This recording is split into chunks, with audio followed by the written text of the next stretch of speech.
Hey there, I'm Krista Lindstrom and welcome to Krista's Mortgage Minute. This week we're going to talk about portability. Seems like every time I answer the phone this month, everybody wants to make a change to their mortgage, but they don't want to lose their rate. That's because they did their mortgage during COVID and interest rates were anywhere from 1.49 to 1.99% at that time. And now interest rates are up over 4%. So I understand the desire to keep the rate. So this comes up in two situations. They want to move, so they want to change houses, or they want to do a covenant change, so take somebody off of the title. So let me explain to you what the options are for portability. So let's backtrack a second and say most mortgages have portability clauses. So unless you have a no frills mortgage or a limited feature mortgage, you likely have some sort of portability option within the mortgage. So let's say you need to move.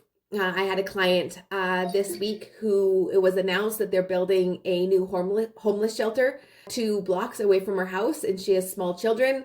And she's like, I don't want to live in the neighborhood. I want to move, but I've got 1.89%. So what we're actually doing for her is something called portability, and we're going to blend and extend.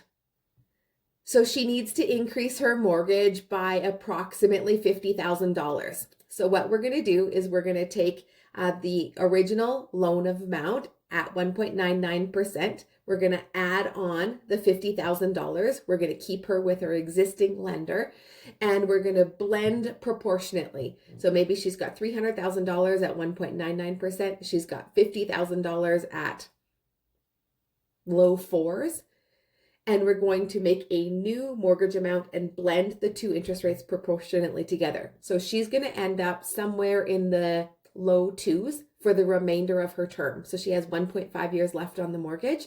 So that is a great way for her to be able to take advantage of keeping her existing rate, but being able to make the housing change that's important to her.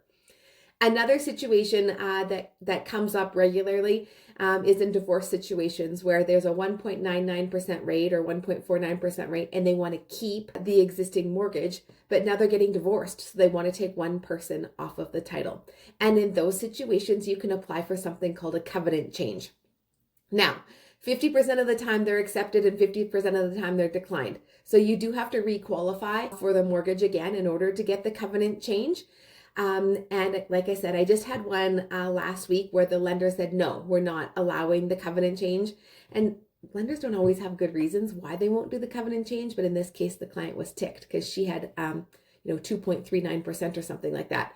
And the lender wouldn't allow her to take her spouse off, but she has 120 days to get him off. So she doesn't have a choice. She's going to need to make a lending change.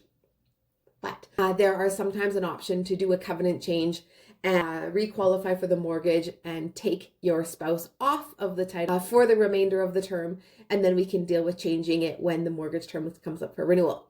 Those are your best options for keeping your low rates. If you have any questions on how to do that, please feel free to reach out. Have a great week. Bye now.